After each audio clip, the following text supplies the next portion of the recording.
Hello. Okay, I'm going to be doing a new thing.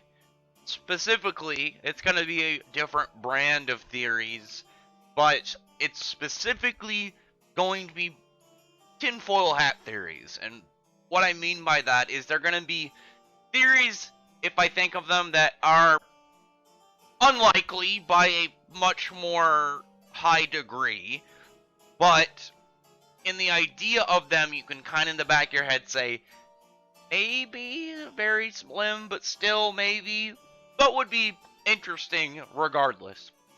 So, the thing I want to talk about is over the issue with Elentir, and the information that we've got on Elentir so far is that Elentir seems to be a place, some form of realm.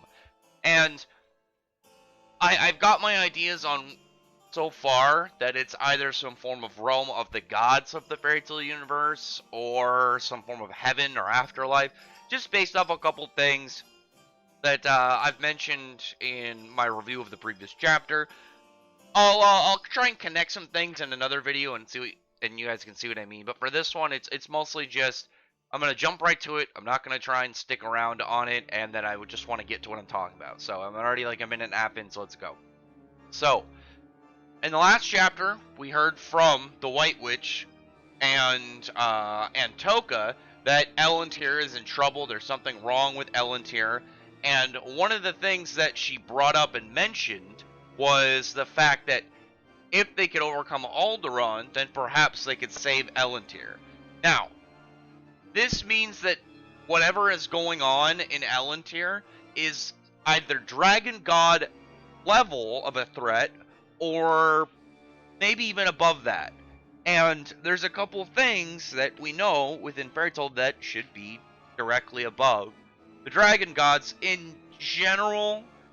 And those two things, one is Ankh Saram, and if it's Ankh Saram, that's its own level of craziness. But the one I really thought was cool, yet very unlikely, yet would be fun if so, is if it was Acnologia. Because if it was Ankh Saram, if Elentir is some form of heavenly kind of godlike place, Ankh Saram being there would be like, oh yeah, of course. Like if that is what we're getting, then Ankh Saram being there would be something that fits.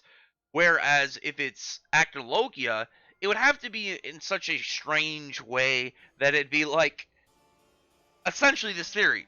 So if this is some form of heavenly afterlife or something, then it would have to end up something like because of Acnologia, like pretty much becoming god level after eating the space between time, and then dying within the space between time. I've always theorized that he somehow is alive or connected to it because if you are at a point where you eat the concept of time and literally like a dimension between time and space and the universe and all this crazy absurd fictional like things like that, you somehow like ascending would to a degree make sense.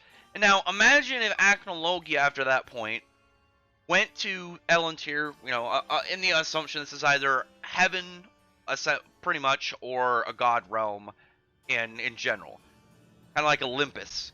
But imagine that, and then it's like Acnologia just starts trying to conquer it. Like, it's badass as hell. Like, it's used to picture Acnologia going there, and they're like, yeah, because of what you did, you essentially are at a higher level of being. And then Acnologia is just like, all right, I'm taking over, and just starts going ape shit. And then that would make sense of it being this level of threat if it's comparable to Alderaan or Alderaan adjacent. So, is it likely? Like I said, the tinfoil hat makes it so it's one of those things that's so far in the back of the realm of possibilities. It's just barely in the okay. It's not like I'm like, oh, it's God Serena doing it. It's Hades. No, it's would be Acnologia. Hades would be really interesting if Hades was somehow the big bad in this. Just because it would be such a weird twist to do it with Hades. But Acnologia, I think, would fit in the idea if Mishima and Oida wanted to do this. If they were like, yeah, let's have one of our old characters, well, Mishima, one of my old characters at that point, go and pretty much try and conquer heaven. It'd be like, yeah, Acnologia would be the one, because Zareth would want to rest at that point, and Hades obviously isn't powerful enough in order to do that. So I just wanted to put that out there. I thought it'd be fun just to share this because again, it's very weird. But like even anybody watching this, you're thinking about it and be like, unlikely. But at the same time, if it happens, you'd be like, wow, that was an interesting plot twist. That's badass as hell, though.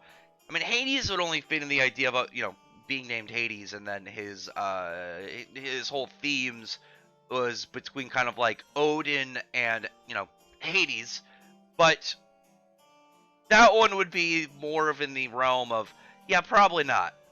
Acnologia, at least in the idea, would fit in his threat level and obviously what he would compare to someone like Alderaan stuff. But anyway, I just wanted to share that. I don't intend on doing a lot of these tinfoil hat theories. Like, they'll be very rare, and it'll probably just be like Fairy Tail and Black Clover probably start working in Eden Zero eventually. Again, I have to have like some weird ass theory that just barely fits in the realm of possibilities. I can't do it on Chainsaw Man because literally any Chainsaw Man prediction would sound like a tinfoil hat theory. But anyway, other than that, though, comment below. Tell me your thoughts are about this idea in general, of this video, but also if you like the idea of these crazy tinfoil hat theory videos. Because like my other ones, it's like, hey, I think I figured something out. Versus this one, it's like, now listen. This is like if Alex Jones was like became a weeb and he wanted to try and put out his ideas of what's to come. But anyway, yeah, like I said, other than that, comment below, thumbs up the video from the like button, subscribe button, and check out my other videos. Further than that, I appreciate everyone who's already subscribed. And thank you all for listening. Bye.